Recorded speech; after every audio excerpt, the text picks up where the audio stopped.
Hello and welcome back to the Non-Essential Workers Podcast. I'm Alex. I'm Aiden. And I'm Jason. And this is a left-wing podcast on media, politics, entertainment, the news, and many other things. Glad to have you with us. This week, it'll be Aiden kicking us off with the news section. So, we talk about, just by necessity, the FBI, the CIA, the DHS, the surveillance state in general. But what we don't often touch on is the CVS. I see. I was gonna make a joke like the GHB, the HGH, the MSG, and then you went there. The article out. from Wall Street Journal, sometimes reality beats that fiction, is CVS has a surveillance van and a growing team of investigators battling a $45 billion crime spree. I like the idea that there's, no matter where you live, you're surrounded by you are triangulated by at least 3 CVSs. They have one van to stop all the crime. There's one van in like Idaho. Yeah, there's monitoring always all the systems. It's like in Batman in Dark Knight when Morgan Freeman's like, holy shit, we can track the cell phones of everyone's bullshit. It's like this one dude in the CVS van, he's got a big 1,000 screens watching all the prescription pills being stolen or something. Man, my mind palace is wild. What's really going on? Like, is CVS a state? Like, they're acting as though they have their whole apparatus for this. I don't know. No, but they do have a right to prevent robbery from their system if that's in fact what's going on, or it could be a total bullshit framing. Who knows? Well, a $45 billion crime spree. A spree usually means like either an individual who's doing a whole series of crimes, or at least they're probably not using an organization, right? That's doing a series of crimes. It's like they're implying that there's like an Ocean's 11, hyper elite squad that has just been hitting CVS's left and right to kind of wipe them out. What be saying is like trend. Yeah. You know what I mean? Yeah, I know. Like, everyone's buying the scissor illegally. Like, who knows? Well, one of the biggest problems with a headline like this is that $45 billion sounds like a lot because it's just a number out of nothing.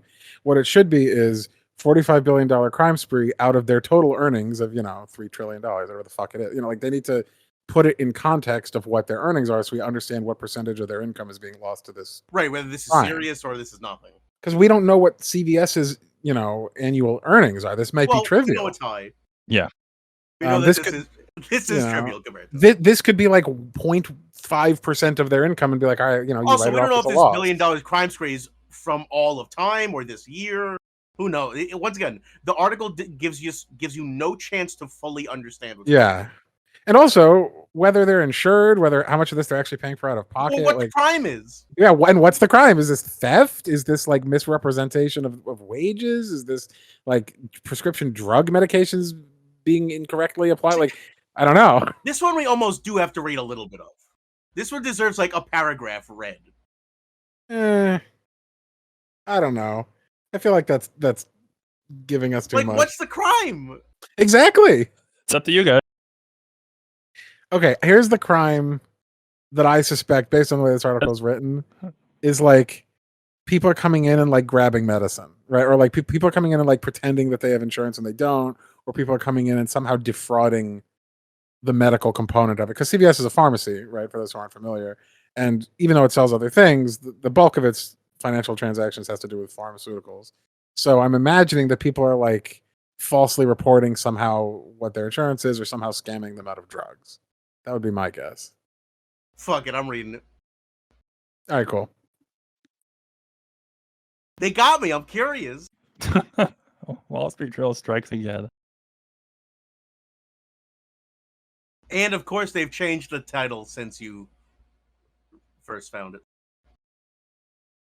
They've tried to make it friendlier. Now they've named a particular individual responsible for this instead of being like the corporate entity CVS. Oh man, that's great.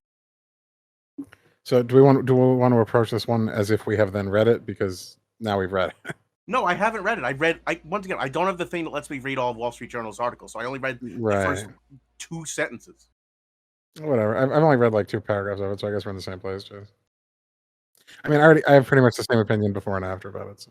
It seems like it's just like people going in taking $1,000 of allergy meds and selling it on Amazon. It's essentially just scalping. It's like weird. So like, why don't they just call the police? I don't just like. There's a lot going on here. To return to the premise, one of the reasons why they present things in this way is because they want to give the false impression that there's like an urgent need for policing and an urgent need for like explaining losses at companies that isn't just mismanagement by the managers and the like corporate sector. Right, but it's basically saying no, it's not that we basically mismanage the company and intentionally steal enormous amounts of wealth through a corrupt form of malpractice by making people, pay enormous amounts of money for drugs. The issue is that people are showing up with CVS doesn't do that. No, but the entire medical industry, from pharmaceutical companies to the providers thereof. Well, sure, you're talking about the sources of crime.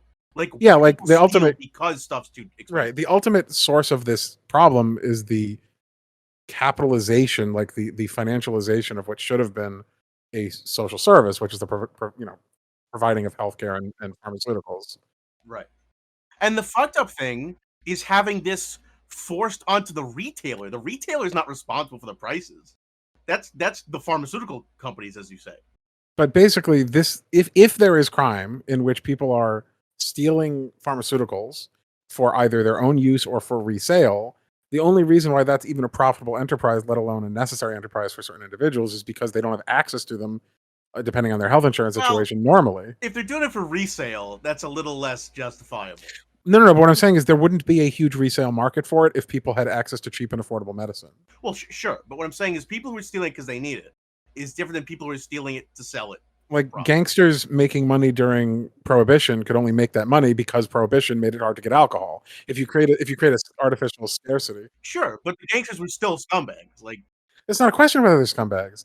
It's a question of whether they've created these conditions, right? They've created conditions by artificially jacking up the prices of pharmaceuticals to the point of absurdity that people are dying from lack of healthcare, and so that creates a market for people who are desperate for healthcare. For criminals to come in. Right. So you've built this black market out of nothing by just not providing a social service that's necessary. I just wouldn't say this is on CVS for that mismanagement. They're a retailer. They don't price set. Well, even besides the fact that CVS is still a for-profit business that does add something to the final cost of the medicines, even besides that, they're not licenses to do. They're not writing an article, CVS to create task force of lobbyists to petition Congress to end for-profit pharmaceuticals. It's cutting into because they're now suffering crime. Right. They're now doing private security contracting to solve it. Right. It's CVS contracting people to beat guys up with garbage bags full of allergy medicines, which is a ridiculous thing to blame your problems on. Yeah, it's a totally backwards way of solving this. But this is also part of a string of articles that are designed to justify the existence of police in the wake of more than a year of anti-police protests, and acting as though the problems of our society could be solved by billy clubs and jackboots is a very, very time-worn tradition of bad media, and trying to present this as if this is the solution to anything, when of course this is a totally non-issue problem to and as I mentioned, even them changing the article headline, which they often do, to make it more personal by showing this picture of this very large man who's responsible for it and naming him and saying he works for CVS instead of saying CVS is doing this. Yeah, is another way to rephrase it because they knew they'd get blowback. Mm-hmm. This is a very large man. He is. He is a very large man. No, you're not. You're not wrong. Yeah. I think he looks cool. He's a very stern gentleman. Who's the guy in Breaking Bad who's like the ex-cop who's the hitman thug for a while? I don't know. I watched the first episode and wanted the yards and left. My hottest take. He kind of looks like that guy, just fat. Will be that I'm not a fan of Breaking Bad. Okay. And y'all can suck it. At me. That's gonna be the opinion that gets the most. Yeah, I don't give a shit. I didn't watch the last 2 seasons. I'm not like a diehard. I thought you knew the reference I was making. I know the actor. No, I've seen on the internet in general. Yeah, I've never watched. We are an anti-Breaking Bad podcast. My complaint was much more petty, which is that he was coughing too much, and that annoyed me.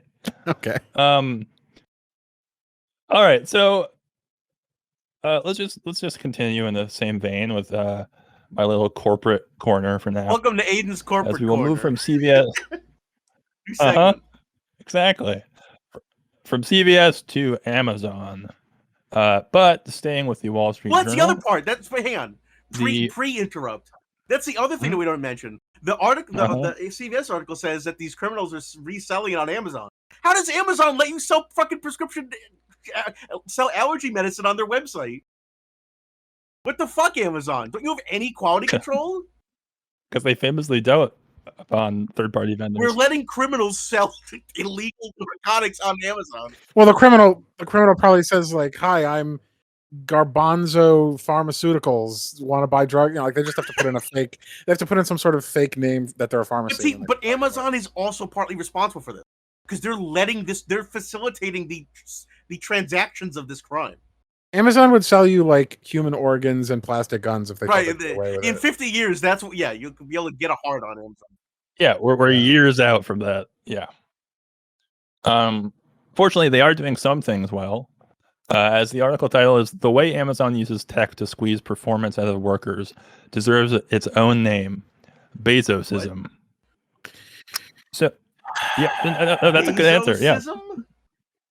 Man, they are really reaching. Bezosism. Oh my God. Okay, guess like before without reading anything else.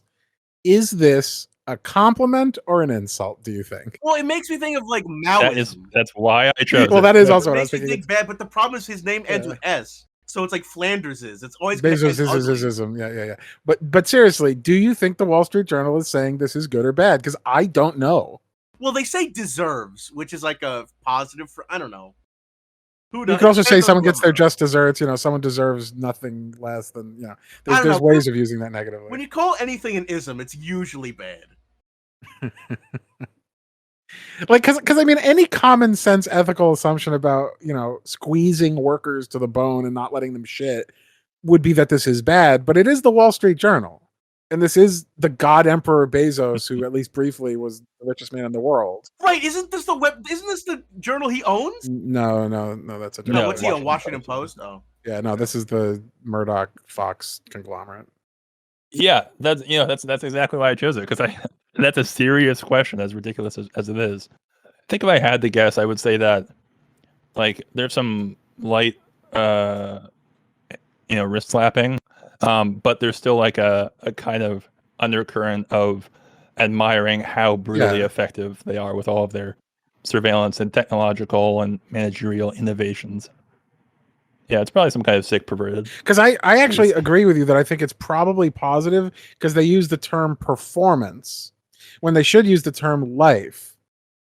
Because they should be saying that they're squeezing these workers to death with starvation, wages, and not being able to perform bodily functions, which is generally speaking like a war crime, I think. Like it depends on definitions, but like I'm sure there are treaties that are violated by the conditions that they're living under.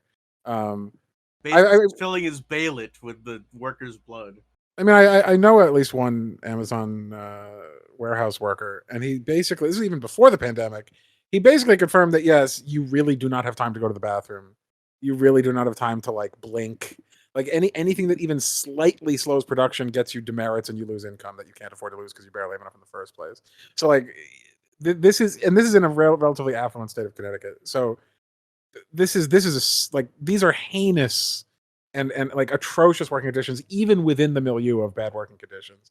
To say that this is anything but reprehensible is kind of remarkable, but they have to be, right? Because to squeeze performance out of workers kind of suggests like, yeah, they're giving their all. You're getting that final degree of service. Hey man, it's not reprehensible. It's Bezosism. Yeah, I don't know. I'm not sold that the framing is either positive or negative. It's probably one of these like we're smart and smarmy in both sides in this issue kind of articles. Yeah. Could well be, though. That would still be. It doesn't sound like the red meat permission articles that we've read so many of. Yeah, this sounds like it's trying to thread some needle that's obviously non-existent, and that's my objection. We'll never know. We shan't. But it is frightening. It is frightening that it could be either. Like that we all consider that it's at least probably in the middle ground. The world has broken. We live in a fractured fractal world where anything, no matter how good or how reprehensible, now has two different perspectives on it, at least two. Instead of a world where it's like, yes, we know Nazis bad, freedom good. Like now this world, like, well, what about the Nazis? And people are like, not so sold on freedom. Like that's the world we live in, where the source of information that people get has been so split and so disrupted that you can have any perspective on any concept, not just actual tangible thing, but any concept. So as we discuss here, like we have no idea the framing because we live in a world now where it could be framed as good or bad or neutral. Instead of having Morrow come on and be like, Bezosism is evil, and we all acknowledge why for its obvious moral shortcomings. Now it's a real question. To me, it's just a function of the fact that our media has collectively become so right-wing that no amount of right-wing insanity that becomes the facts on the ground will ever get the pushback that it would deserve from any sane normal media from over periods of time. So, if we had an actual spectrum of meaningful ideological difference in, say, TV media or mainstream print media, then when someone like Bezos does what he's doing, you'd get articles that are like, this guy should be, torn down immediately and the company disbanded. Yeah, but is that almost giving print media and mainstream media too much credit? Like most people don't listen to them anymore. They listen to their own like independent media. Now that independent media can have its own pitfalls, but I listen to a bunch of left-wing independent media and I tend to get what I feel are pretty honest analyses. So, the question is like, are we even giving too much credence to these fuckers in the first place? Well, probably in the sense that many of them are going out of business, but I think there's tons of people, especially older people, who still take a lot of their information from traditional sources of information like these. In middle and/or high school, when looking back at like the last 2 centuries, especially the 20th century of American history, like we all learned the term, I think, at least I did, robber barons. Like we all know what robber barons were. Do you think that that's even a thing that like that kind of acknowledgement of quote unquote industrialists in the modern era ever be applied again? Because it just feels like the PR machine and the way that the American psyche has been twisted to worship the kind of entrepreneurial industrialist. It's just like it has gone over a line that we cannot return back from and maintain some level of historical objectivity. I mean, we have the language for it, right? Because in addition to the local politics of the sort of Sanders style 1% and elites and a few individuals owning as much as everyone else, we also use it for our domestic and foreign enemies. And especially when we're talking, let's say we're talking about Russia, and we use terms like oligarchs all the time to refer to the Russian. Yeah, we refer to American oligarchs. Like everyone understands the idea that an extremely rich person controlling huge sectors of a country's economy for no really good reason at all is basically bad as long as it's in another country.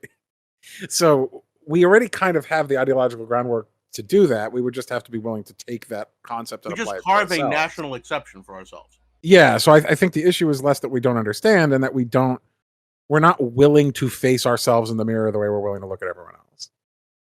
But also, Aiden, I think you're giving a little too much credit to the historians. We refer to them now as the robber barons. But at the time, they were not seen as evil. They was like, oh, this is the Gilded Age, the age of endless growth and prosperity. Like, it's only with hindsight that we look at them. We look at Rockefeller as the octopus buying Congress. Well, they were enormously despised by the working class. Well, sure, but what I'm saying is the elites didn't see them as the evil, Wall Street Journal equivalent of the 1880s to 1910s were just as effusive in their praise for the robber barons. Yeah, because they were run by them. And there are people today who refer to them as now as the new Gilded Age because of people like Gates and Bezos and Musk. But they're just the same thing. It's just the same thing. That's exactly the point I'm making, because we are living in that moment. We are reading these articles that give glowing reviews of them. So I'm just wondering if in far hindsight will anything repeat itself in that kind of way of holding accountable monsters who have long since passed. Yeah, but we're living in a very new age of information, I think. Well, the Wall Street Journal has proved to be a wonderful place to visit, and we will return to it in a short bit. But I'll give a farewell with this one last thing, since we are kind of talking about big tech and about elites. Let's just see what Facebook is doing, and that is saying that its rules apply to all, while its company documents reveal a secret elite that's exempt. I would like your guys' guess on what the secret elite refers to. I haven't read the article, though I've read things that detail Facebook's hypocrisy in this regard in the past. I mean, the fact that Wall Street Journal is even writing this is kind of laughable because it's like, oh, noted muckrakers, Wall Street Journal, revealing, spilling the tea on Facebook. That's already, and anyone who reads Wall Street Journal is reading it to get this kind of thing. But sure, let's pretend they are. It's read by 60-year-olds who just want to hate on new shit. So I guess the reason they probably think they can get away with it is because it's Facebook and old people think they hate it, even though the majority of the people on it now.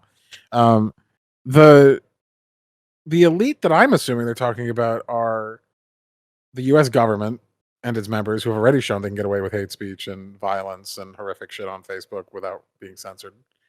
And probably major corporations that share business and financial interests with Facebook so that they don't want to self-censor or censor someone who would be their business partner or provide advertising or whatever else is in their fiduciary interest. For me, it seemed a little less centralized. I think this is about like social media influencers who make them profit. So basically, if you're too small and you say crazy shit, they'll censor you. But if you make them a lot of money, even if you're the same person, the same kind of person, but your following is 100 times bigger and you make them a profit off their advertising, then they don't censor you because they don't want to lose out on that money. That's my guess. Yeah, I think that's probably close to it. I think probably since it's popular to do so, probably referring at least in part to the kind of pundits or influencers like Ben Shapiro and Dan Bongino that draw huge amounts of views despite having extremely hateful speech, conspiracy theories, et cetera. Probably Donald Trump content as well. I also just think it's kind of weird, like how dramatic Wall Street Journal tries to make this by referring to them as like a secret elite rich people. It's that's not exempt it's not instead of just they just have an internal whitelist for people that, as you say, make them a lot of money or have a lot of influence. It's less than shocking. I mean, does anyone trust Facebook? Well, I guess what I'm asking about this kind of article is, was there anyone who was like, oh, Facebook made an announcement, we must believe them?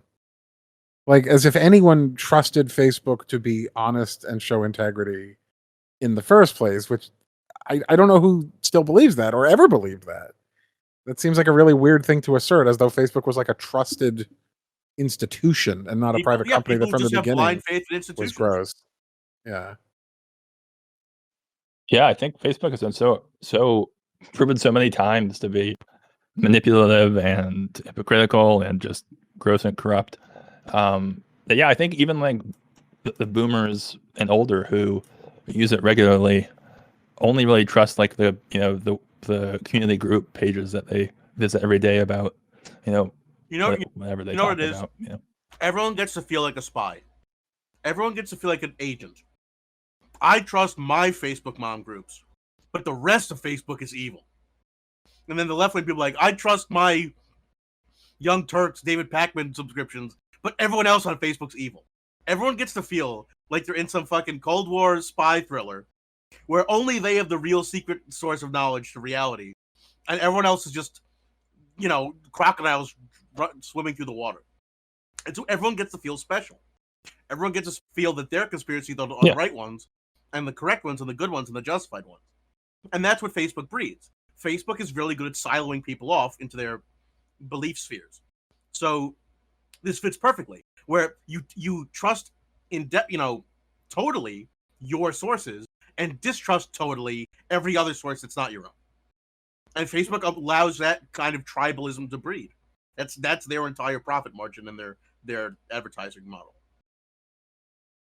I will say, for those who believe things like a statement by a company means that they're not doing something, this does create a rather serious psychological problem where people believe that there is justice when there is not, and then they get really confused. So, for instance, when someone says, well, they couldn't have been violating the policy because it didn't get taken down, or this you must be wrong. Like it gives the sort of imprimatur of legitimacy to bad things because they are not being addressed in the same way that you'd expect them to be addressed.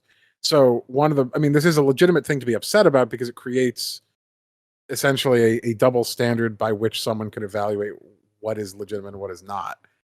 So if we're going to say, for instance, that there should be some sort of screening of what's posted on social media websites, letting that be handled by an internal arbitrary decision by the company makers is probably not the way to do it. No, but that's how it's always been. And you're right. The people who are under the pretense that it was somehow like handled better before have always been wrong. Yeah. They design algorithms to block out stuff that is bad for their business, not for you. The anonymity of the internet has now provided bad faith actors with enormous tools to deceive and defraud the public. When you create bots that spam hundreds of thousands of messages to seem like they're supporting a bad idea, as if that's an organic support for that bad idea, it can sway public opinion of people who think they just want to go with the crowd on this one, right? So there is a legitimate problem in the digital age of using essentially corrupt or bad faith or manipulative messaging to convince people that more people are right or more numerous than they really are on something. Yeah, and this is why the internet will never be the public forum that everyone always wants to have the battle of ideas happen. Because you can't just fake 100,000 people showing up all spouting the same bullshit opinion. You can have agent provocateurs. You can have, people who do some degree of sabotage, but you can't scale that the way you can with digital. It's a real problem. Yeah, people are not equipped with the tools, naturally at least, to parse through the insane barrage of bullshit and basically intentional subterfuge that we're bombarded with every day. And even those, I think, who have developed some of them, it's like more and more we're forced to be online for work or just for life, for whatever purposes, to stay connected, especially during the pandemic. So it's becoming not just so kind of invasive by design, but also necessary. Yeah, we become reliant as well. Yeah. But I think that's enough about a secret elite. Let's move on to a much more obvious and acknowledged elite. And also briefly away from Wall Street Journal to Axios with this headline. Harris veterans launch firm to protect CEOs from being canceled. Harris, of course, referring to Kamala Harris. Wait, really? People from I was afraid it was Ed Harris. So they're not. So they're not even actually veterans. They mean people who were in her campaign. Thought it might be someone I respected. Yeah. Yes, that's correct.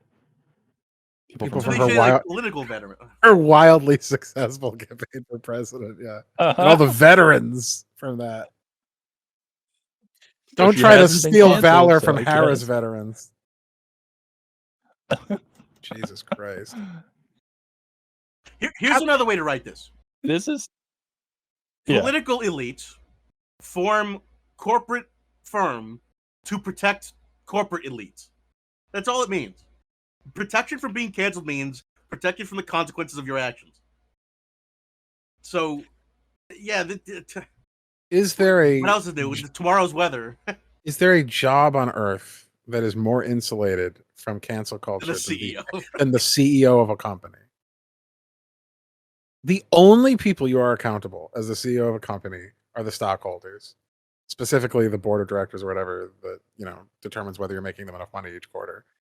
Not a single other person matters even in the slightest to whether or not you retain your job. And since most of these CEOs can fail through anything and lose any amount of money and somehow still get a pay raise at the end of the day, or a golden parachute to their next ridiculous gig, the idea that you could even cancel a CEO, even if they do leave the job, is almost never the case. But the idea that you could get them to leave the job because they said, some racist thing on Facebook and they were protected because they were one of the few millionaires protected or whatever. I mean, it's like, fuck off. They were never able to be meaningfully canceled. The idea that you need a group to protect them is laughable. And that's even besides the fact that protecting them shouldn't be happening. Like, why the fuck are we protecting these people? If you're that powerful and that important and you fuck up that badly, you should be canceled. Eat shit. Like, why should these people be protected? Yeah, well, what do you think the odds are that this is some kind of really like conscientious, progressive attempt to teach CEOs how to be more humble, how not to No. abuse their workers and associates, and instead it's how to more efficiently crush and silence victims and whistleblowers? Because this could just as easily have been written as, Harris veterans launch firm using ways to squeeze protesters out of their rights and prevent CEOs from being canceled. Like it's the same thing as the Bezos article. It's basically just we have created a firm to once again restrict the ability of freedom of speech or the ability of people to organize in a way that creates an effective political movement or change. Like because what they're really saying is we're insulating people from consequences for their actions yet again in yet another way, which is not a good thing. Like the idea that people have no consequences for anything they do is not a positive trend. Unless you're a worker for that CEO. Yeah. Wow. In which case, everything you do has consequences. Exactly. There's not a single thing you could do that you actually feel secure in. The weirdest part to me is the Harris veterans part. Like, what the fuck? That's so out of left field. Yeah, that's specifically people from those them like leeches who jumped from Hillary to Buttigieg to Warren to like, who are these scumbags? You have to imagine they didn't say Harris veterans because of the association with Harris being positive, because it obviously isn't, because she's pathetic. I have to imagine that the reason that they said Harris veterans was to try to associate her with like an obviously far right agenda to make it seem less far right because she's a black woman. Oh, you think this is an op? Like, I think it's probably like hurt Biden. Well, no, I think it's like, right-wing corporate lobbyists and lawyers create yet another way of shielding CEOs from harm. Let's sell it to the libs by attaching it to Harris. Right? Because they're under the mistaken impression that like center to left people somehow like Harris. Because they're stupid and right-wing and they don't understand what we want. So they think Didn't they also write the article where we all know everyone hates Harris? Well, it's not the same. It's not the same people, but whoever is framing it this way is under the impression that they can sell this obvious right-wing thing under the guise of like, but Harris likes it and Harris's people are working on it, as if she's not right-wing. Yeah, that's. I think that honestly probably is the most likely angle. Yeah, for this wording, because it's not also like just Harris hasn't, as far as I'm aware, been an attempt to cancel her for anything. Certainly, like she hasn't had. Yeah, I mean, obviously there are things that you logically could, like being incredibly malicious and vindictive punisher of the most vile members of our society, those people who indulge in the heinous crime of truancy. But weed. Yeah, people don't know. Those are she's been strongly anti-cancel culture for a long time. Like she opposed the cancellation of prison sentences through parole for almost everyone in her state at every opportunity possible, including when those sentences had actually ended, and she continued to cancel their release dates for months to years. Harris bad. I mean, she is remarkably opposed to cancel culture, and I guess that's the connective tissue they were going for. Well, you know who can be canceled? Kindly old women, apparently. This is from LA Times. She feeds hundreds of homeless daily in Orange County. City officials want her out. We don't know who this woman is. I could quickly find out, but I will. While I do that, I will give you. I read like the first few lines only, but the grievance seems to be that she is feeding just any comers and not just people who have some kind of permit or some kind of acknowledgement by local government that they actually need. Do you have your homeless visa? Much. Yeah. Jesus Christ. My mind went to the religion angle, where a lot of like soup kitchens and people who feed the homeless do it under the guise of you have to listen to a sermon first. We have to accept it. You have to accept this Bible we give you first. Like essentially treating it as a reward system instead of genuinely doing it out of the goodness of their hearts. But who knows? Uh-huh. Well, whenever they say city officials, it's another bullshit of like people I don't like. Well, yeah, but this could also be a mixed article that's saying like they each have a point, and if it is, it's usually because city officials don't want homeless people in their cities, and if you provide charity to homeless people to keep them alive, then you encourage homeless people to A, not die, and B, survive in that city in particular.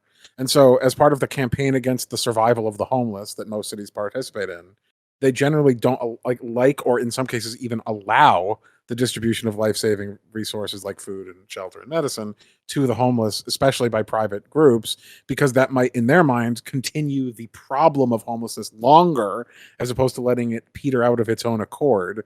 And the sort of anti-human implications of letting it peter out are pretty obvious, but they don't say them out loud. That is totally true. People, governments often view homeless people as like wild animals who, if you provide them a source of food, they'll see that as like their continued source. Yeah, it's really fucked up. It's not like these people are, citizens who have rights. No. They're not human. They would put them down. They would put them down like a bear that had eaten from a basket. Is the "if you're homeless, you're no longer a citizen" act being passed? Yeah. In like Texas this year, probably. It's right up after the abortion one. Because they're homeless. Yeah. 82-year-old Gloria Suez. It's not a famous person. Is what I was trying to establish. No, it's not. And the rhetoric being put out is pretty much in line with your guys' suspicions that it is responsible for rising crime rates in the area, and does not vibe, quote unquote, with the city's current continuum of care for homeless people. And did they really say continuum of care? That's a good one. It's bad vibes. Keeping the homeless alive is bad. My chill vibes, exactly. Oh my god! Look, we need some lo-fi beats and some, some nice retro architecture and some dead people who used to be homeless. That would be better vibes. So much better. It is LA and Orange County specifically. Hey, bro, you're harshing my buzz with this keeping people alive who are desperate. Totally not rad. Like, that's what this reads as, and it's really embarrassing. But it's like LA officials? Good God. It says, council members, it looks like. Yeah, I mean, it's bad when not only does the state fail to provide for, and by the state I mean not just the state of California, but like the United States or any country, fail to provide for people who are without homes, or people who are without food, or people who are without shelter, medicine and life-saving resources. Not only has the state failed to do that, but they're going to punish individuals for trying to do it charitably, because that's not what they want. Hey, right-wingers who hate watch this. And this is liberal California. Yeah, this is not a liberal policy. Stop saying California's liberal. California's rich. That's it. Or to put it in other terms, this is absolutely a neoliberal policy. Okay, but there's not left-wing. Right, this is not a left-wing policy. This is absolutely a center-right to right-wing policy. And that is consistent with even California. Yeah. Here's the biggest misnomer. When conservatives shit on libs, they think they're shitting on progressives. That's their ire. That's where their ire is really pointed at. Because they hate socialism and communism, or at least they think they do. But they think that libs are that.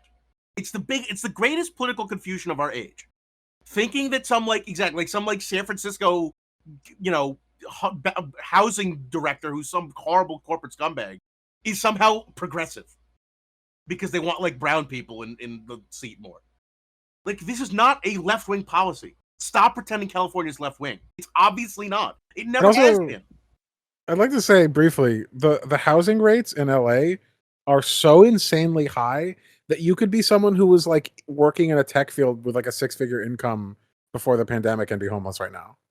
Like, there are homeless people right now who have master's degrees. Like, this is not restricted these are to not a criminal alcoholics. Yeah, this is not the 80s and like, these are mostly people just who were released without anywhere to go from like a mental health institution. Right, because Reagan let them all out. This is literally anyone who for any reason lost their job and lives in a part of the country where you need like to sell your gold fillings weekly to pay rent, because the rent in LA is astronomical to the point of being laughable. Like it cannot be paid if you're not one of the richest people in America, as it is, as far as your regular income.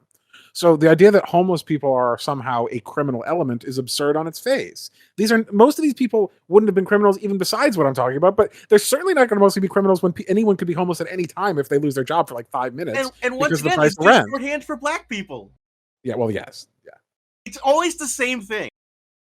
The more things change, the more they stay the same. They really just mean brown people who are poor.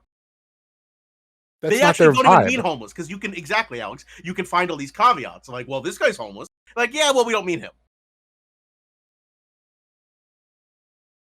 Yeah, he's just an entrepreneur. Hard times. His latest bet didn't pan out. Yeah. Yeah, and I just want to point out, I know you guys know this, but the conflation of liberals and leftists is far from an accident from those who spout it. It is an entirely intentional, rehashing of like Red Scare. Who are the base who accept it, they don't realize that. Yes, they don't understand. Well, they don't realize that the liberals' position is the conservative position from 15 years ago for almost every part of the They think California is like communist. Yeah. They're idiots. Which is why, it's effective. And there certainly are very progressive leftist contingents in LA, but unfortunately not yet represented among elected officials. So I as I warned, I am going to return back briefly to Wall Street Journal. But I will say, although not probably a funny article were we to read this headline, due to how short it is and the fact that it's just a very simple question, made me chuckle. So from the Wall Street Journal, this is an op-ed. The title is simply "A Mistaken Pentagon Drone Attack," which read to me like someone kind of in disbelief, wondering if perhaps drone strikes from the USA could possibly enter into the area of well, as we talked about on the episode with a deep dive on drone strikes, this is the default position for drone strikes, which is hitting random people who shouldn't be getting hit. That goes without saying. Which even goes without saying that the first people they're supposed to be hitting shouldn't be hit because they have no legal justification for doing that. But even if we put both of those things aside, what I actually think is going on here is that someone just watched like a car blow up in a town. Someone was like, "Was that a mistaken Pentagon drone?" Like they're trying to use this to explain something that makes no sense to them, like it's a UFO sighting or something. Like they're a loud noise outside. They're like, was that a mistaken Pentagon drone attack? Or are you just happy to see me? It's like one of those like ridiculous ways of trying to interpret something now that we even ourselves kind of know at any time the skies could rain death somewhere for no reason. My smart toaster fizzled out. Right, exactly. Is this 5G causing cancer finally? It's just one of the many conspiratorial ways of viewing the world now that we've just normalized. That's very funny. Yeah, I don't know if there's anything else to say about this. I assume that it's probably talking about our parting message to Kabul, where we killed a bunch of more innocent people with a strike. But I'm just gonna truck on with the idea of waking up to obvious truths about how the world works, and in particular America. This is from CBS. And this is hot off the presses. Amy Coney Barrett says Supreme Court justices aren't partisan hacks. Wait, really? Oh man! Huh? I like that she's with the culture and she refers to these as partisan hacks. I can't believe she used that terminology. It's like she's protesting too much. Like you couldn't, like she couldn't have said like aren't just partisan. Like she even acknowledges the hacks too, basically. Holy shit! She's been watching a lot of fucking red letter media. What's going on? Right, exactly. I think she must have been irritated by It's probably getting tweeted every day like hack fraud, partisan hack. Amy Coney Barrett, totally unaccountable monster who is also a religious zealot psychopath. Uncancelable lifetime position for some says all of that's true, including the part where I was put in there by an explicitly partisan rigging of our system that was blatantly against both the rules and the letter and spirit of the law. But I'm not partisan. Oh, that's interesting, Alex. Who puts these justices in power? Presidents. also known as partisan hacks. Presidents and in a hyper-partisan Congress, which approves them. Like, the idea that that's not partisan is so laughable that they have to know. Like, they have to know they're full of shit when they make statements like this. this. Gloves with Breyer thing. Like, this is just treat them like the precious little, snowflakes they are. God. Hey, boys, you know where she said this? Like news front, she said storm it in front. A I don't know.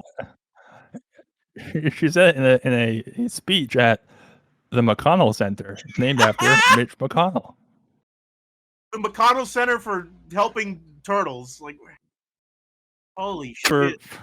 For bipartisan. We are nonpartisan, says priest, putting dagger ritually into heart of victim. Like, okay, cool. She says this shortly after what? Ruling that Texas could ignore Roe v. Wade and saying that that's chill. Like, this is the time she chooses to make this statement? Man, you can't write this shit. She couldn't have made this statement a week before that? It's like the fucking Paw Patrol thing where he talks about government corruption after doing it. She just did the thing. God damn it. Yeah, I mean, we all know that this is blatantly false. I mean, during my lifetime and before, the Supreme Court has been extremely partisan. I mean, it's so obvious because there's always such a furor over who gets appointed when. Like, go on. Well, let's hear your 5 minutes on this. Fun. All right. If this wasn't, if they were not partisan, why did Mitch McConnell work so hard to make sure that they got the ones they wanted? Like, what is their explanation as to why it was so important that Mitch McConnell rig a system blatantly to not approve people he was legally obligated to approve and to force through people when he said he would absolutely would not? Yeah, who's that dopey loser Obama tried to get onto the court? Merrick Garland. Yeah. I mean, who also would have been a fucking pathetic piece of shit, and he would have been a totally useless center. But he would have been Obama's pathetic piece of shit. But like, why? I mean, you cannot in good faith say something like this and have like 3 brain cells rub together. There's no such thing as good faith anymore. Like, everything's bad faith. She's only in the court because of an extremely concentrated and obvious partisan effort to get her there by Mitch McConnell and those who serve him, the person whose institute she's talking at. So what? Like, is she that stupid, or does she think we're that stupid? The second. She could just lie to her at your face. That's all that matters. Yeah. Just lie. It's really easy. Yep, they are. I'm gonna give a hot take and say that they are in fact partisan hacks. Established. Scandalous. And unelected ones too, I'll mention, which is great for how much influence they can wield. But I liked the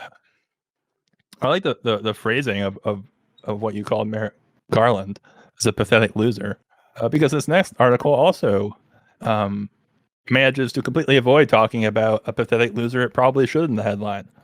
This is from the Washington Post. House Democrats circulate new tax plan as party seeks unity on key economic package. So, Democrats divided, just seeking to get everyone on board with all of the fractious groups within themselves. Do you guys see anything wrong with this headline, or is it just me? Are we talking about the elephant in the room of Joe Manchin, or what are we talking about here?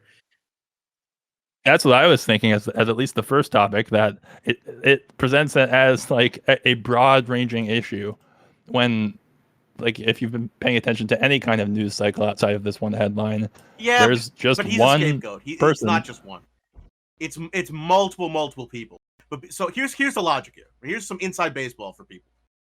Joe Manchin is a scapegoat because he's a very safe Democrat.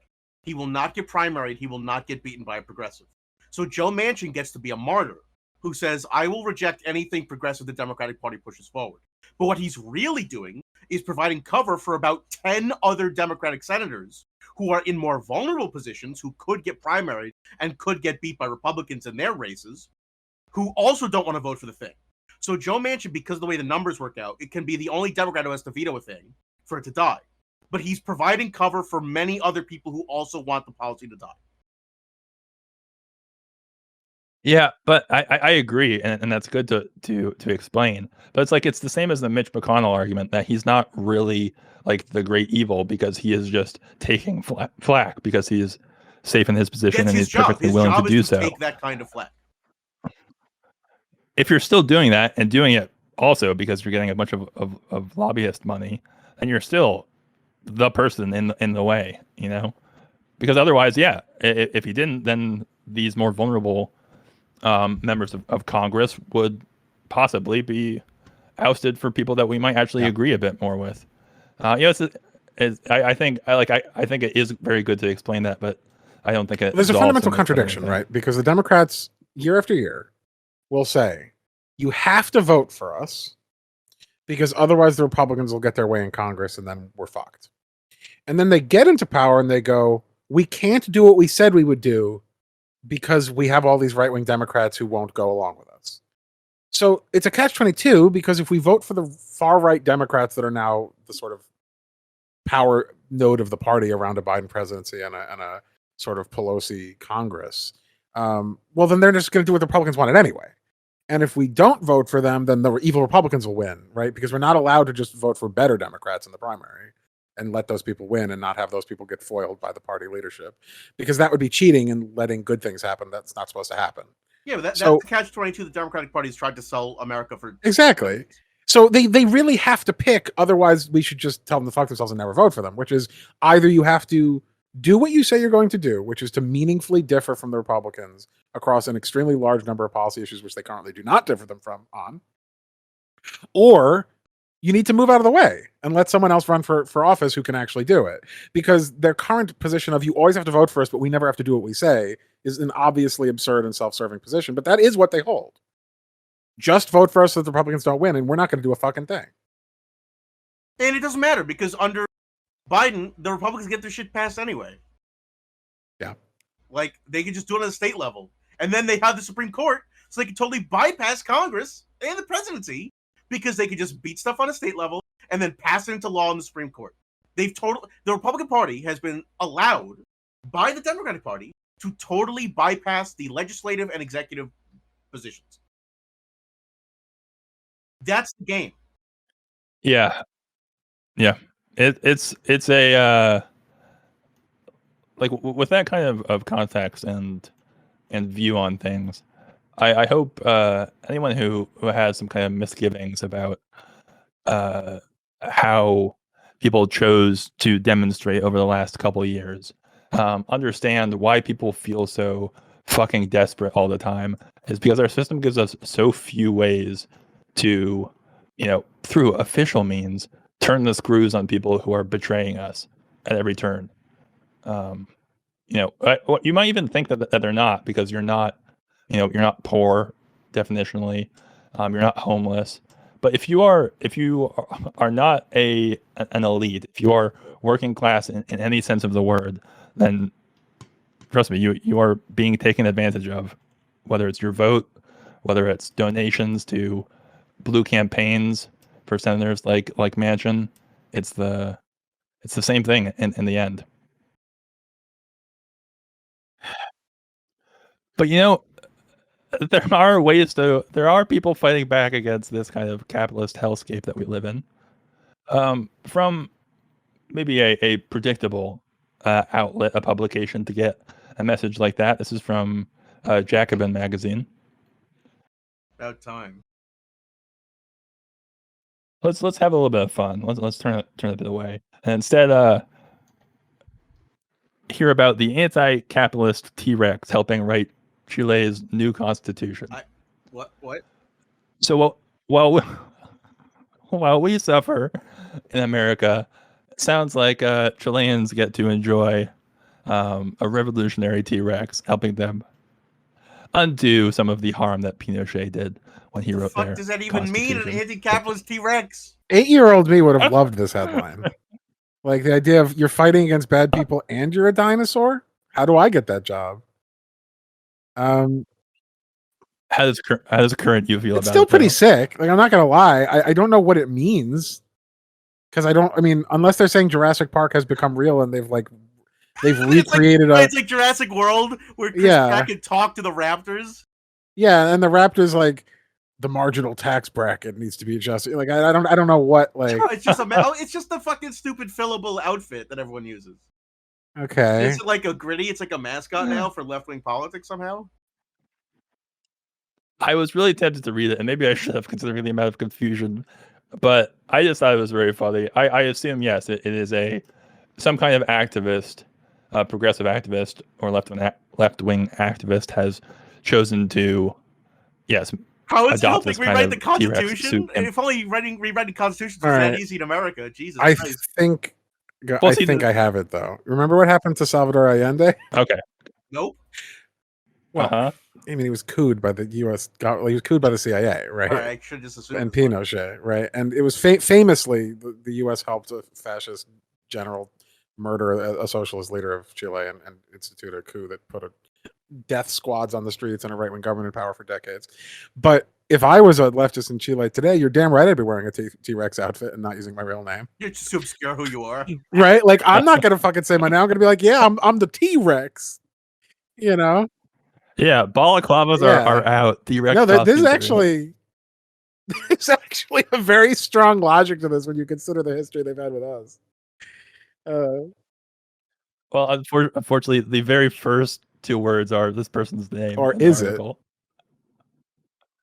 Oh, yeah, it's true. Cristobal Andrade could be a clever pseudonym on top of Dino, which is his other one. Yeah, apparently he is one of 155 popularly elected members of Chile's constitutional convention. Holy shit, they're having a constitutional convention. He does have some say. God damn. Just so people know, we have not had a constitutional convention since we wrote our constitution. We're allowed to call one whenever we want, whenever we get enough states. Haven't done one in almost 250 years. It's a sign of how well things are going. The Constitution is sacred. Don't you dare think about touching it. You know what it'd be like? It'd be like this like color within the lines drawing is sacred. You can't draw on it. Like what? It's designed to be drawn on. Yeah. It's designed to be changed. No, but it's the first one we did. God, I hate people who treat it like the Bible. It's like my least favorite thing about American religion, like American Protestantism, who have found a way to tie in American ideology. And it's like the Mormon thing, like America's the real home of the Jews or something. It's just like they're just interpreting Christianity and but Mormons are complicated. I'm sure we'll do episodes on them in the future, but like they're so insane that they're like, I wouldn't count on it. Mormonism's more important than America. And I mean people who are, it's a little different. It's like America, then God.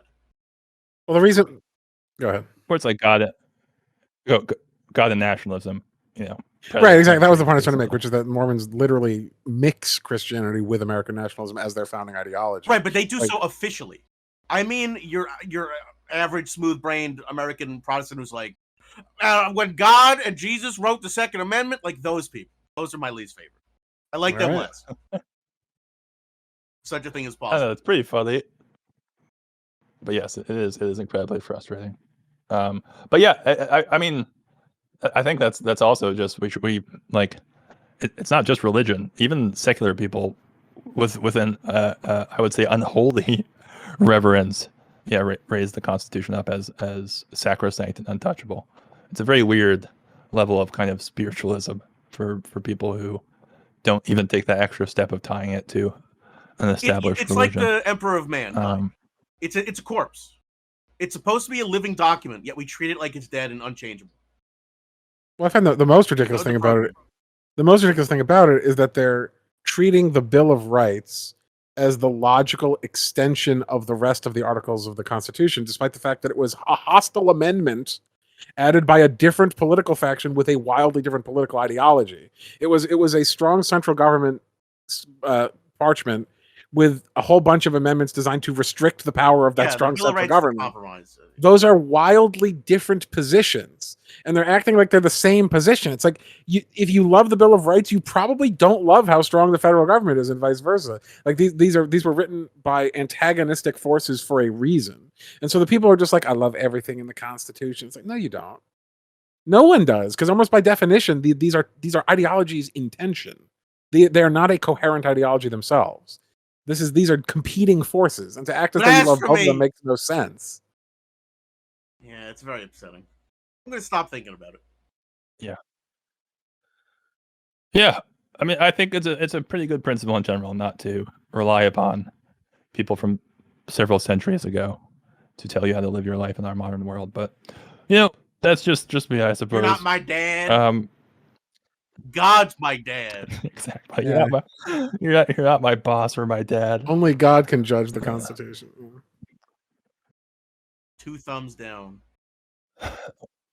Well, that was fun. It was fun to step outside the U.S. for a moment, but good luck, as Chile. all Americans I'm are, rooting for you. Yeah, at least you're doing good things. Hopefully, Let us know if we can help somehow. Until we, but also don't in secret. Don't contact the U.S. in any way. Let's go to another kind of familiar corner, which is alt-right QAnon style conspiracy people. Luckily, this is just kind of a funny opportunity to mock people, as we enjoy to do from time to time on this podcast. This is from NBC, and it is simple and to the point. Not really much strange quoting in this headline. Alaska I thought you were going to say lawnmower. Lawmaker banned by airline. Alaska lawmaker, unfortunately, banned by airline, saying she can't reach Capitol to vote. Capitol being her state capital in this case. She says that she cannot return to Juneau to engage in state politics because she cannot fly because she refused to wear masks and violated Alaska Airlines mask policy. Balto sled dispatched to right-wing psychos so that she can get to the Capitol. Exactly. It's almost like you shouldn't be a lawmaker then. You don't have the gumption it takes to be a lawmaker if you can't put a fucking mask on for a flight. Where's all the praise for private businesses again? It's up to the airline whether you wear a mask or not. Yeah. Yeah, that's something I was thinking about today because welcome to the free market, bitch. Signed into law, officially something saying that like people can't be censored on social media for their political beliefs. It's so funny how as soon as any company infringes on their freedoms usually being to be hateful or harmful, suddenly it's on the side of big government. So to be clear, in Texas, you can go on social media and say anything you want, but you can't get an abortion. That's the restriction of freedom that he's terrified. Show me the article in the Constitution where it says you can't have cloth over your face because it's inconvenient. Oh no, you can. They just can't make you in order to save the entire world. This is every time I see something like this, it makes me think like, what if conservatives had to do what they said other people would have to do? And it's like, well, what if she just voted with her feet? What if she just walked to the Capitol? Like whenever there's a problem, they just say like, "Well, move." We'll just deal with it. It's like I want to see the grit and the determination of this woman to get your fucking dog sled going. Get your walrus pulled Santa sled, whatever the fuck you've got, and make a fucking incredible Skyrim journey to the Capitol and have the bards sing of your tale. Because you've chosen this life. Like you live in a place that human life basically shouldn't exist because it's not hospitable at all to human life. For the singular reason of extracting oil from a place that we bought for no reason. And to prove how big America's dick was. And you almost certainly only do politics to line your own pockets because you're a Republican from Alaska. So you chose this life. Like you have nothing to complain about. Fucking own it. Live in the Ayn Randian dystopia that you've tried to create and tell us how it worked out for you. And as funny as the scenarios are, you can also still drive. It's going to take a while, but do you care about your state or not? Are you sure? We know the answer, obviously, but it's about going to the capital of Alaska, not going to and fro from Washington, D.C.? Because that makes more sense. Yes. Nope. She was banned by Alaska Airlines and cannot visit Juneau. Well, but can't fly there. Suck it. Like DX. Obviously that would mean yes, she can't return to DC either. Relinquish your position if she were to go there. But you lost the game of life. You You played the hand, not that you were given, but the hand that you chose, and has not worked out.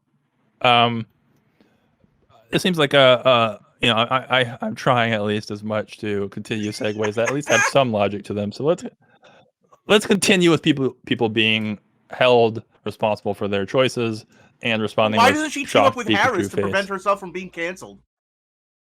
Dumb Hey. bitch. Too late. This is from Insider. The headline itself, I'm going to read the subtitle as well, is 2 siblings charged in the Capitol riot are asking for their GPS ankle monitors to be removed. One that I read. So one can give water birth and the other can go hiking. No, this is even worse than I don't. What the fuck is water birth? It's when you give birth in a tub. What? I just want to, while you struggle to get your brain moving again, because this is indeed unbelievable, I just wanted to read this one part of the subtitle, which is the hiking one wants his ankle monitor removed so he can go hiking and to avoid complications at his job. No shit. This actually might be the same one that I was thinking. The one I read was simpler. It was like, because they're embarrassed. It's almost like they haven't internalized the point of the ankle monitor, which is to restrict your freedom of movement. You know, guy with weed conviction wants felony conviction overturned because that's a retarded thing to have done to him. Well, can't get it because it's America. Like, did they just now realize that the American justice system is brutally punitive? This is the first time they've considered that when they were fucking. I want these people to consider. They're viewed by the justice system as traitors. Why do they think they're going to get like normal American citizen treatment? They're viewed as insurrectionists. Take down all your fucking Facebooks about like kill everyone on Guantanamo Bay, and maybe they'll consider it. Like the insane double standards that American right wingers who finally get charged with crimes, when they're like, I didn't know I couldn't do that, officer. Yes, why aren't they in jail? Like, this is not a small crime. Because they're not being hung by the neck until dead. They're being given an ankle monitor so people can track their whereabouts. Because one, most of these people had money. And two, the biggest threat is them traveling places. So that's why the ankle monitor exists. Like, yeah, it's the same thing we talked about. Except the justice system. With the Proud Boy leader, it's just absolute shock that they could be held responsible for anything, and pretty leniently considering that yes, it is. They committed acts of like the most classic form of treason possible, storming central government building. Yeah. I will give credit to the justice system. They've done a pretty good job of tracking down all these assholes, but almost none of them are getting anything beyond a very lenient sentence. The worst people are getting is like a 6 months or a year in prison. Most of them are getting exactly this: ankle monitor, just a parole officer, just like very light. A tapping, like a ball tap, not anything serious. And they're all bitching so hard. It's amazing that poor people and black people and drug people who get charged with drug stuff don't bitch more. These people are the most whiny bitches about their tiny little charges ever. Now, to be fair, they are tiny charges, but I do think they are felonies. So these people are still kind of fucked in the eyes of the law and the voting in the future. But like, they know what they signed up for when they charged the Capitol. I am struggling I am struggling to wrap my head around the cognitive dissonance required to, in the first place, say our country is so corrupt and so evil and so fucked that I need to overthrow the government in order to install a righteous dictatorship of the God Emperor Trump. But I have so much faith in the government and the justice system that I think they'll let me take my leg brace off so I can go hiking. Ankle monitor. Which fucking thing is it? Is the government so kind and good to you that after you commit treason they'll let you go hiking? Or is it so evil and corrupt that you need to lay down your life to overthrow it? Right, shouldn't you be in a gulag? Isn't that what you were expecting? Which of these fucking things is it? Because if it's the second one and they earnestly believe it, then they should be going to jail for the fucking heinous inconsistency, if nothing else. You're overthrowing the government on a fucking lark. We bitch and moan about other countries like North Korea. We're like, look what they did to these protesters. Look what they did to these freedom fighters. That's not happening to you. You should be praising your lucky stars that you're not getting charged with worse shit. And you're not getting charged with worse shit because mostly people in power agree with you.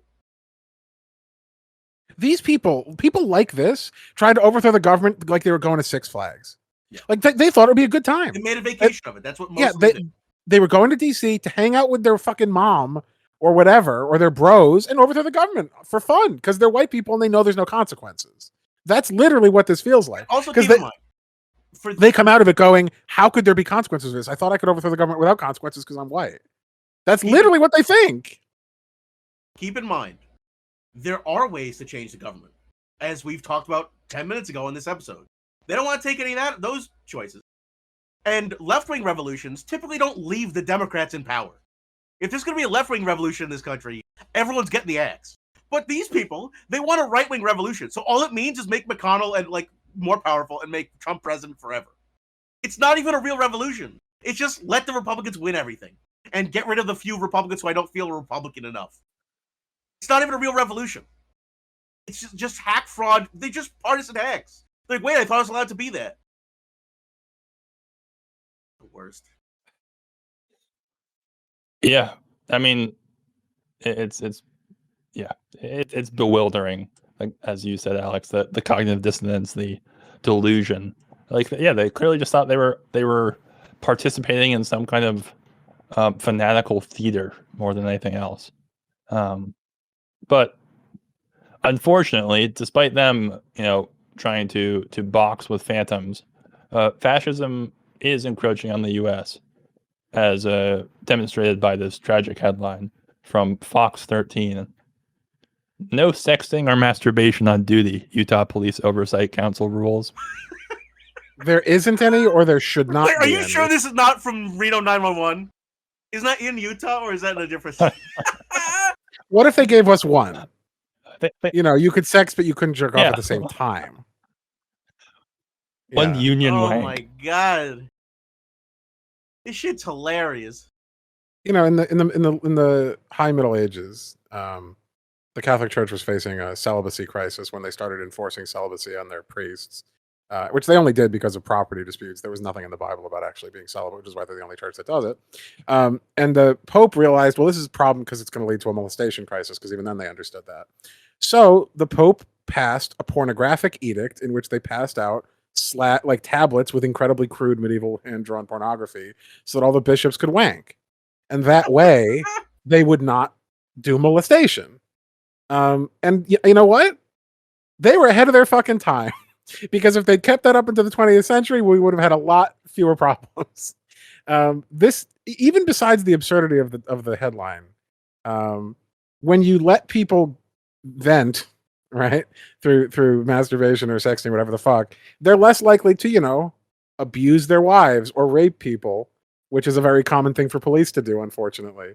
So maybe they should do it. Maybe they should let them masturbate. Get in that car and jerk it. Take care of yourself, bud.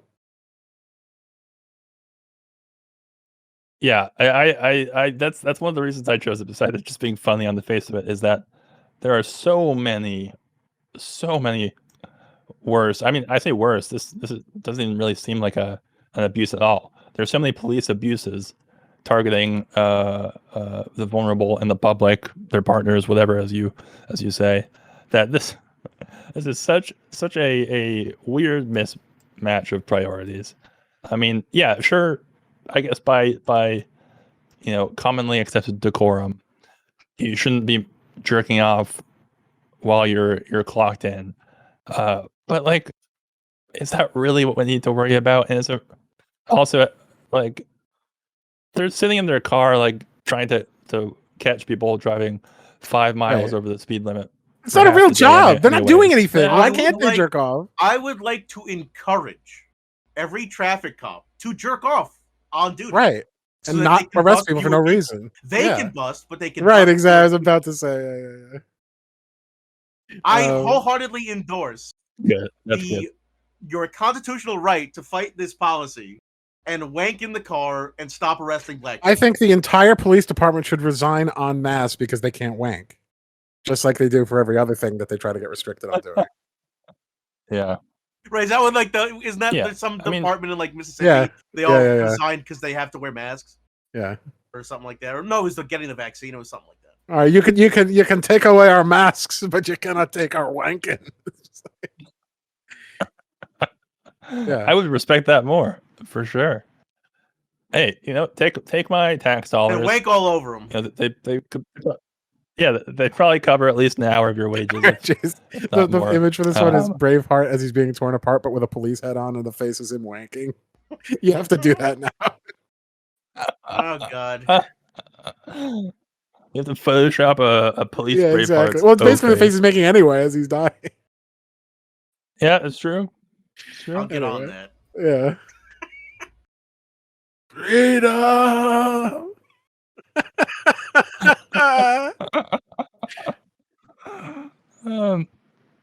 Well, this is police related as well. Unfortunately, less humorous. This is from KTLA. It's like a local news station.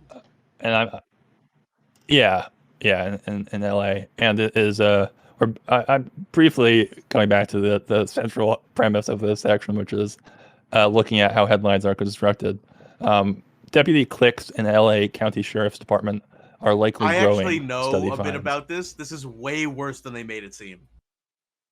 It's not Exactly, like yeah. in the high You know school what- cafeteria, where it's like the jock deputies are bullying the nerd deputies. When they say cliques, they mean gangs. Yeah. They mean murderous cartel acting police gangs. Yeah. Decades old ones. You know? It's really bad. If you know the details of this, we're talking about ones that have their own initiations, their own tattoos, They have their own murder ceremonies. Yeah, exactly. Their own. Get in. You have to kill like an innocent black person. Yeah, it's really, really bad. That is the harshest, the lightest kid glove I've ever seen used to describe gang cop behavior. The cliques, they're just the mean girls are hating on the math nerds. Like, fuck off. There was a clique in Haiti that was helping rebuild after an earthquake. Did you hear about that? Exactly. This is criminal behavior. Yeah, it's giving so much cover to it's already a more and more well-known reality, that it's like even more kind of brazen and craven in the way that it's phrased, that they're just like trying so hard to soften the reality. Yeah, because if I didn't know, I would think, oh, like, is there like precinct maybe differences hazing or like something? not communicating. Yeah. God. Did you know that the 5 cliques of New York City have long since abandoned their operations? You love to see that kind of phrasing. It really tells you that you're getting an honest story. And before we recorded, you were mentioning how I was playing a lot of Cyberpunk lately, and I have been. I'm having fun. But one of the things I like about this game is that it treats the police like any of the other gangs in the city, except they have authority, so they can come arrest you if you do crime. And that's accurate. The police are just as corrupt, just as embezzling, just as profiteering, just as evil, just as violent, just as murderous, just as power-hungry, egotistical, ego-tripping asshole as any other criminal enterprise in the world. It is not a surprise when, first-generation immigrant communities depended on the mafia to protect them more than the police. Because the police are just the American white person mafia. And the sooner people understand that, the sooner they'll get on board with defunding the police and abolishing the police. Because they're basically criminals. They're just criminals with the right to be criminals. And even large gangs often almost always start from desperation and deprivation. Neighborhood protection, neighborhood enrichment. Exactly. Yeah, except the police have always been state funded or corporate funded and started to protect corporate interests from unionizing laborers. I mean, the origin of the Cosa Nostra, the literal Sicilian mafia, was as a pseudo police force in the right. That's why I mentioned it. Functional government. This is not an accident. The gang to police to gang pipeline. The pipeway, is pretty the revolving door. The revolving door, right? It's lobbyists and corporate lobbyists and politicians is basically the same revolving door as police and mafia. They're not really that different. It's just whether you're working formally under the legal system or informally within the sort of gray area around the legal system. But this is what it, like organized crime is almost by definition breaking laws but getting away with it, just like police. So I don't know. That really shouldn't be that surprising at this point. What is surprising is that we're still pretending that's not what's going on after everything that's basically reached the public consciousness. Just a few bad apples. You know, you're right, Aiden. This is a good moment to address the few bad apples quote. I would like people to independently Google the quote, the few bad apples quote. The quote is, do not let a few bad apples spoil the whole bunch. The concept is not that you just get rid of the few bad apples and you're hunky-dory. If you let the bad apples fester, the bacteria, the fungus will grow on all of them. Having a few bad cops will infect the precinct, will infect everyone around. That's how these bad policies become essentially law. That's how, this place, one bad chief who says we patrol these areas 10 times more than the other areas becomes policy. A few bad apples ruins the whole bunch. That's the entire concept. Yeah, wait till you get them talking about bootstraps. But, almost all of these things are designed to be absurd. I mean, no one actually knows what the fuck they're talking about. But the reason you end up with Serpico situations are because it's not just a few bad apples, it's like 70% bad apples. Right, I know. And not only that, but anyone who is in that minority of police who don't want to get go along with heinous shit are risking their income, their career, and their lives to try to resist this kind of shit. So if you're not a bad cop, you need to find another profession, or you're in danger. Exactly. You're a marked person. Yeah. These cliques, as they refer to them, force out good cops. Good cops don't say good cops long. They either adapt to become corrupt or get kicked out or get killed. Yeah. They it's no exaggeration to say if they ever speak up, and even beyond that, just resist the indoctrination into these illegal violent gangs, then they end up with their family threatened. I mean, these people already know where they live, probably. Yeah, they get threatened at work. This is in fact about them getting killed. But this is all even besides the systemic critique, which is why you say something like, all cops are bastards, because the job itself is evil. And even if you're a good person doing an evil job, you are foundationally not. It's not about you. It's about your contribution to an evil thing. If you're working at a concentration camp and you're a really sweet person, those things are foundationally in contradiction. Right, yeah. You can't, no matter how individually moral or good you are, when you perpetuate a system of violence that ultimately is used to support white supremacy and is used to support capital and is used to suppress the left and working people and basically just human dignity, you really don't have the moral high ground, no matter how individually, Mr. Rogers like you may be. So it doesn't really matter. The question isn't, and never was, is an individual person who happens to be a cop good? The question is the institution itself good and or redeemable? And the answer is no. So it doesn't matter whether there's one or two people who are like respectable. They're serving a bad institution, and the institution itself should not exist in the form that it currently does. Yeah, it kind of once again echoes my earlier complaint about how we can, in established ways, interact with our political leaders. Is that there aren't any if you care about protecting people from gang violence, from any kind of illegal predation, then the police are really your only option, unless you have free time and money to fund your own neighborhood watches or whatever kind of community. Bitch rings. Yeah, exactly. Or the cops fucking come and shoot you because you have a gun trying to protect your own neighborhood. Well, I think I'll lead us out with just a few humorous headlines in succession. Let's start because it's a double back to the masturbation article in a way, but also because I feel like we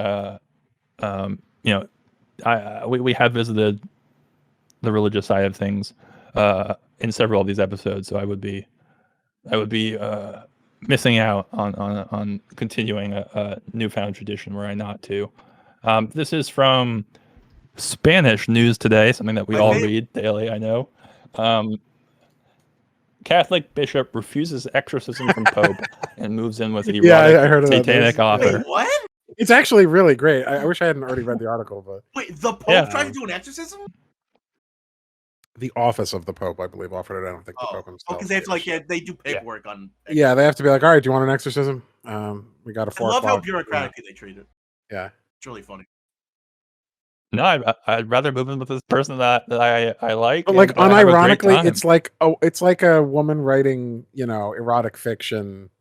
Who? Yeah. She's basically like a porn writer. Yeah. And he is now in love. Alex, this reminds me of literally resigned his entire career because of it. Who's that dumbass crazy Catholic guy who getting newsletters about this?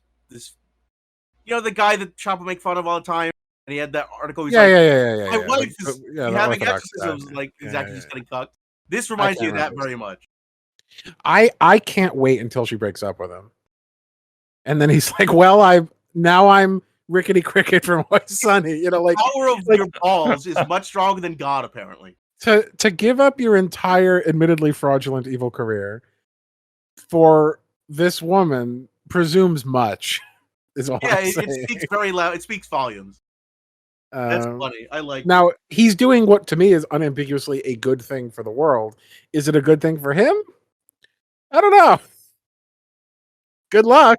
I mean, if the dichotomy was that or touching kids, yes, but otherwise, diddling kids. As you say, he's not getting his church mandated they've pornography abandoned a good thing. Days. It turns out people are just horny in general, though. Even all the way over in New Zealand, as Ardern was forced to issue this message: high risk activity. Ardern advises hospital visitors against sex with patients during COVID. Oh, I almost read that as who have COVID. I was like, well, no shit. Man, I mean, that is included in the message. Evolves into like an STD. Yeah. Man, that's gonna be dope. That's one word for it. I mean, okay, I guess. Is this gonna stop anyone? If anyone was like, I have to fuck like at this hospital, which is like the least sexy place you can be, other than I don't know, like a trash fire. Like they stink. They're filled with creepy, sick and old and people and like nurses walking by all the time. You're with people who are like in a gross pile of their own refuse because they've been lying in a bed for a long. Like, this is the least erotic place you could be. If they're having sex, they're gonna do it. Like, they have committed. They've made a decision. Like conjugal visits. Like it's not. At least it's not doctors and patients, which would be really fucked. This is like saying visitors and patients, which I guess. I mean, sometimes you gotta pound it out. I mean, it's the way it goes. Yeah. So that's your a very monogamous person who whose partner is in the hospital. But yeah, try not to do it while the hospital is filled with COVID. I like that it's advises and not requires. Like, you could do it, but be warned. Just But I'll be ashamed of you. I'll be do better. Like, that's the tone this has. Do bigger. Oh man. All right. I'm gonna blast through 2 quick Taliban headlines. You're gonna blast through like you're at a hospital. This one. Probably. From Axios, Taliban bans all protests that don't have its approval. What? I mean, obviously not funny in the reality of things. Who could have seen this coming? Funny just in the concept of what a protest is. And they didn't even make a Taliban pun there. They've it's literally the next word. All right, sorry. I know I shouldn't be criticizing their lack of humor, but as everyone knows, we are a pro-Taliban podcast. I mean, what is a protest that has your approval? What does that mean? I don't know. Here's what it could be. McConnell advocates a protest, because people mad at Biden. Like, I guess if there's tension within the government, there could be a approved protest, but I don't know. But a protest that you approve is just a rally. Yeah, but that's just people coming out and being like, "Hey, it's pretty good." Tomato, tomato. Who are we to say what the word protest? This Taliban, they're doing all right. I mean, why? Like, just say what you mean, which is that protest is banned, because that's what this means. Not like in America. Oh. Taliban creates We made this protest joke zones. like whoa. literally every episode, and it's never I less know. true. I mean, it's always true. Never but- more true. Well, Folks, America's the Taliban. There's no. Like I Triggered. said, quick fire. No need to talk that much about it. Second of the two Taliban headlines: PhD master's degree is not valuable. Mullah's greatest without them. Taliban education minister says. there is From some India today. mullah who really hated his dissertation committee and decided this was his payback. You know, he was going to declare this and it's like, eat shit, fucking prof. All right, Alex. Now you need to just run for office. I mean, Yeah. No, because I got the master's, so I still. yeah, lose. whatever. Doctorates can be fucked. Whatever.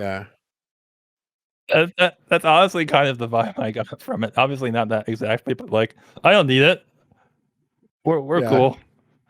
Yeah, I mean, probably the closest agreement I've had with. It's right. It's the Taliban most opinions synergy you've in had with the general. Taliban. Yeah, the Taliban comes in and is like, you, I don't need it. Why? You think education's so good?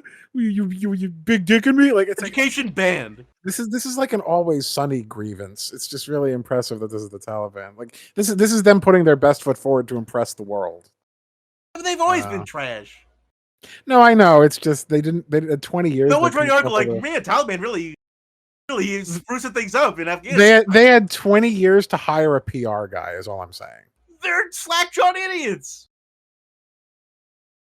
Hey, so was Bush, and he had a PR guy. You see They're that? all just fanatics. Like, what do you expect? I could fully imagine though a Daily Stormer article that's like, That's well, exactly. Taliban pretty We've bad, talked a lot but about the right wings. they are Yeah. Fundamentalists. they're teaching women how to be nice and modest. Well, I enjoy that you referenced It's Always Sunny because this kind of felt like within that realm of absurdity with this last article, which is from the New York Times Magazine, which is quite simple. Could robots from Boston Dynamics beat me in a fight? Yes. Question mark. Yeah, And unambiguously. sooner than you think. And they could have like 20 years ago, but especially now, and especially if they have Those one of things those are heavy. fucking Israeli bots or any of the ones that we've used to do, drone strikes. I mean, robot is a pretty big, it's a pretty big headline. But if we're saying a fair fight, still yes. Who is this written by? Like the situation from Jersey Shore? What the fuck is he talking about? And Ronnie? What, you want to go, bot? Like, Yeah, cash me outside. It's like, exactly. It's really embarrassing. It's like they clearly want to. They clearly want to write a puff piece for Boston Dynamics, but they're like, "How can we make this sexy?" they clearly for, want like, to fight someone, but they're too much of a Yeah. pussy to fight another human. Yeah. Yeah. The subheadline is a parkour showcase of the agile humanoids is both wondrous and unsettling. I, for one, cannot wait for our robot overlords. Wait, but that doesn't even have Yeah. to do with fighting. But they're good at parkour, Alex. They must be. Yeah, it's clearly just like an attention grab The headline. Israelis And then, are as you teaching say, their probably goes on robots to be- Krav Maga, like, and the Brazilians are teaching their robots what's the dancing fighting technique? Capoeira. That's sick. Capoeira. That's gonna be awesome. Can't wait. Yeah, I can't wait for Robot Bruce Lee coming to Be theaters like near you. circuits, my friend. This is like, can a robot beat me at playing Mirror's Edge? That would be the appropriate headline for this. I don't know. I wonder if there were "Can a robot beat me at chess" articles written. Yeah, probably were. That'd be funny. Oh, definitely. The answer is Yeah, always probably around yes. the same time. Yeah, there's a Jeopardy robot. Almost certainly have a chess robot that could beat Craig bot can any of record your better than favorite I Twitch can. streamers. What do you fuck you expect? All right, lads, that's all I got. I eschewed some purely depressing ones about death and misery. So let's all just leave tonight with wherever our spirits are currently, pondering the eternal question of whether we could beat a robot in a fight. And whether police are better off being abolished or just jerking it. A very divisive. You have to question, pick one of the especially two. among Truly hosts. the issue of our time. There's no third option. Find a third way now, Harris. Yeah. Well, I think that took quite a while, so I think we are good without doing anything more. We will see you next time on the next episode of the pod. Good job, Aiden. I had fun. Okay, good. Thank you for your commiseration. Bye. Everyone. See you next time.